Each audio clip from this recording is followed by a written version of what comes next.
Friend, I hope you had a fantastic, fantastic week. So recently I was reading chapter 6 in the book of Mark, and I was looking at the disciples in that book and Jesus parallel to them. It starts off very early how Jesus shows them tremendous trust in them. He sends them out to do pretty much the ministry that he is doing all over the place. And pretty much they represent him. That shows a great trust of a great leader. He says, guys, I trust you. I know that you can do it. Then we go a little bit further in that chapter, and they do it, and they go out and do the things that Jesus calls them to do. But then a little bit later in the chapter, Jesus walks alongside with them, and they're all pretty tired. So Jesus says, hey, let's withdraw to a quiet place. So Jesus teaches them rest. He teaches them, like, guys, like, it's okay to take breaks. It's okay to go away and to rest and to get refreshed. If you think about it, God created a Sabbath, so we have a day of rest. And that's exactly what Jesus is doing there. It's maybe not the actual Sabbath day. But then what happens next? Now, all those people that followed Jesus, they all come and find him at the secret place. So that's the problem. If we go away with like a famous leader like Jesus, the most famous person in the world, then you can't really get away from people. It's hard. And that Jesus also has a lot of compassion. So even in the midst of the tiredness, he showed compassion. And the disciples saw that. And then during that day, there comes a time when the people are hungry and the disciples are wondering, what are we going to do? Like, so they come to Jesus and say, like, hey, why don't you send them away, like, to find food and so they can go and eat. But then Jesus' response to them is, guys, why don't you feed them?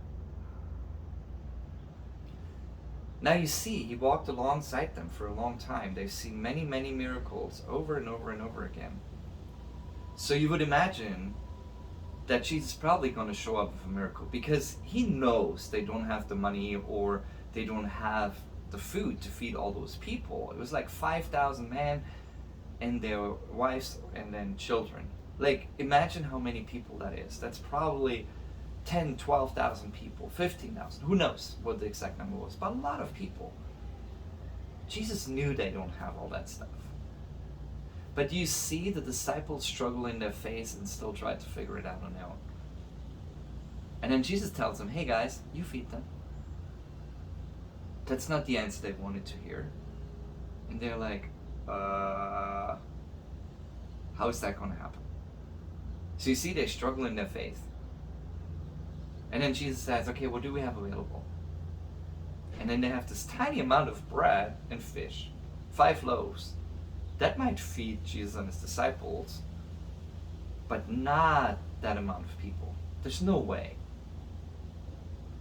And then next moment we see how Jesus does the miracle. He doesn't say like, you people, you should have known by now. He keeps loving on them. He walks with them. He keeps challenging them to keep growing in their faith. And then towards the end of the story, like towards the chapter, you see another story where Jesus walks to them on water.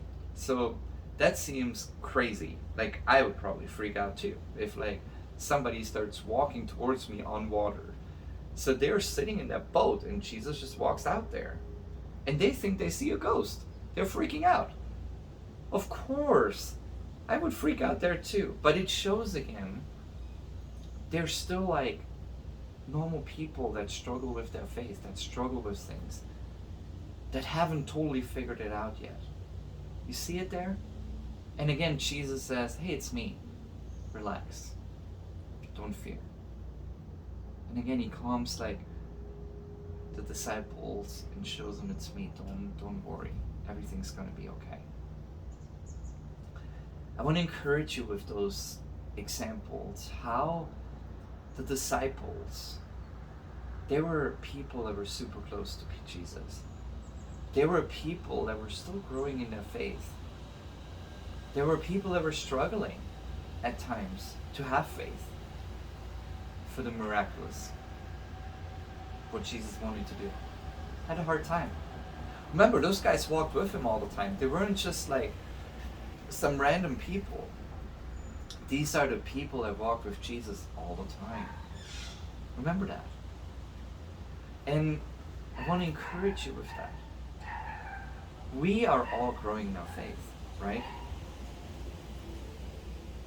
And we're in good company for that. The important thing is to look at Jesus, because there will be moments where you struggle. There will be moments where you feel like challenged, like they have.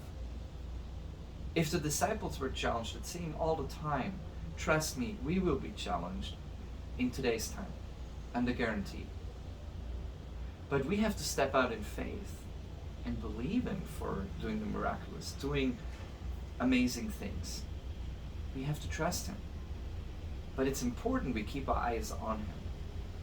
That we're not trying to fix it in our own strength.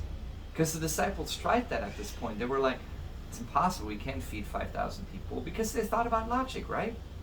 They tried to figure it out. But sometimes, to see miraculous happen, we have to trust. It's out of like our strengths, out of our way to be able to do that. We just have to say, Jesus, we trust you. We don't know how you're going to figure this out, but we know you're greater than that. And I don't have the faith for that. But let me look at you and help me through this, that I grow in my faith. You know, the disciple till the all of them, almost like pretty much all of them, they ran all away from Jesus when he went towards the cross, like, you know, when he was arrested. So when they really grasped a hold of everything and their face made an explosion, was when he got resurrected, when he was resurrected, and then also when you read in the book of Acts. So it took a while to really grow in their faith to a really high level. So I want to encourage you to keep looking at Jesus and to keep growing and to keep trusting Him in the process. He's not going to let you down. He's not going to be like, oh, you failed in that, I'm going to pick somebody else. No, He's going to keep walking with you. He didn't switch out His disciples. He walked with them, right? It's amazing. And that's what He wants to do with you. That's what He wants to do with me when we struggle. When we still try to figure out things. When our faith might not be up to the level where we hope it should be, right? But that's why we keep looking at Him. That's why we keep hearing His voice be like, hey, it's me. You're okay. I'll walk with you. Keep your eyes on me. Don't try to figure it out. Keep your eyes on me. Remember what I can do. It's me that's going to do it. It's not you. I'm going to do the miracle. You just do what I ask you to do. So I just want to encourage you in that journey. Let Jesus help you to grow in your faith. Because that's what He wants. And don't beat yourself up if you struggled, if you had a hard time, if you didn't believe at times. Instead, put your eyes on Him and ask Him to help you grow. So Father, I just want to ask you, help us to grow in our faith.